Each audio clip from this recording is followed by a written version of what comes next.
மீகா 1ஆம் அதிகாரம். யோதாம், ஆகாஸ், எசேக்கியா என்னும் யூதா ராஜாக்களுடைய நாட்களில் மொரேசா ஊரானாகிய மீகாவுக்கு உண்டானதும் அவன் சமாரியாவுக்கும் எருசலேமுக்கும் விரோதமாய் தரிசித்ததுமான கர்த்தருடைய வார்த்தை. சகல ஜனங்களே கேளுங்கள், பூமியே அதிலுள்ளவைகளை செவி கொடுங்கள். கர்த்தராகிய ஆண்டவர் தம்முடைய பரிசுத்த ஆலயத்தில் இருக்கிற ஆண்டவரே உங்களுக்கு விரோதமாக சாட்சியாயிருப்பார். இதோ கர்த்தர் தமது ஸ்தானத்தில் இருந்து புறப்பட்டு வருகிறார். அவர் இறங்கி பூமியின் உயர்ந்த இடங்களை மிதிப்பார்.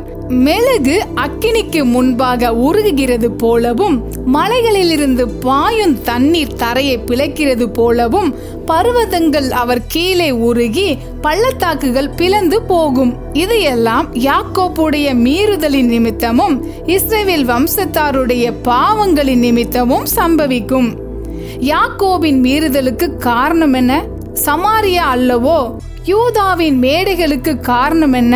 எருசலேம் அல்லவோ? ஆகையால் நான் சமாரியாவை வெளியான மண்மேடும் திராட்சை செடி நடுகிற நிலமுமாக்கி அதன் கற்களை பள்ளத்தாக்கிலே புரண்டு விழ பண்ணி அதன் அஸ்திபாரங்களை திறந்து வைப்பேன். அதன் சுரூபங்கள் எல்லாம் நொறுக்கப்படும். அதன் பணையங்கள் எல்லாம் அக்கினியால் எரித்து போடப்படும். அதன் விக்கிரகங்களை எல்லாம் பாழாக்குவேன். வேசி பணையத்தினால் சேர்க்கப்பட்டது திரும்ப வேசி பணையமாய் போகும். இது நிமித்தம் நான் புலம்பி அலறுவேன். பறி கொடுத்தவனாகவும் அம்மலமாகவும் நடப்பேன்.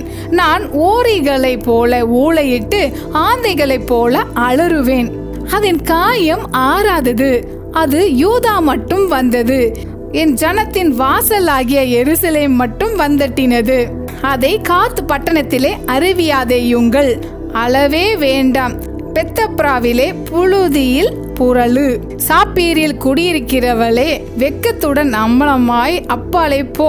சாயனானில் குடியிருக்கிறவள் வெளியே வருவதில்லை. பெத் ஏசேலின் புலம்பல் உங்களுக்கு அடைக்கலமாயிராது.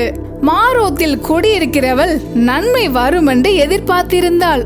ஆனாலும் தீமை கர்த்தரிடத்திலிருந்து எருசலேமின் வாசல் வரைக்கும் வந்தது. லாகீசில் குடியிருக்கிறவளே, வேகமான குதிரைகளை ரதத்திலே பூட்டு. நீயே சீயோன் குமாரத்தியின் பாவத்துக்கு காரணி. உன்னிடத்தில் இஸ்ரவேலின் பாதகங்கள் காணப்பட்டது. ஆகையால் மோஷேத் காத்தினிடத்தில் உனக்கு இருக்கிறதை கொடுத்து விடுவாய். அக்சீபின் வீடுகள் இஸ்ரவேலின் ராஜாக்களுக்கு அபத்தமாய் போகும். மரேஷாவில் குடியிருக்கிறவளே, உனக்கு இன்னும் ஒரு சுதந்திரவாளியை வரப்பண்ணுவேன். அவன் இஸ்ரவேலின் மகிமையாகிய அதுலாம் மட்டும் வருவான். உனக்கு அருமையான உன் பிள்ளைகளின் நிமித்தம் நீ உன் தலையை சிரைத்து மொட்டையிட்டுக்கொள். கழுகை போல முழு மொட்டையாயிரு. அவர்கள் உன்னை விட்டு சிறைப்பட்டு போகிறார்கள்.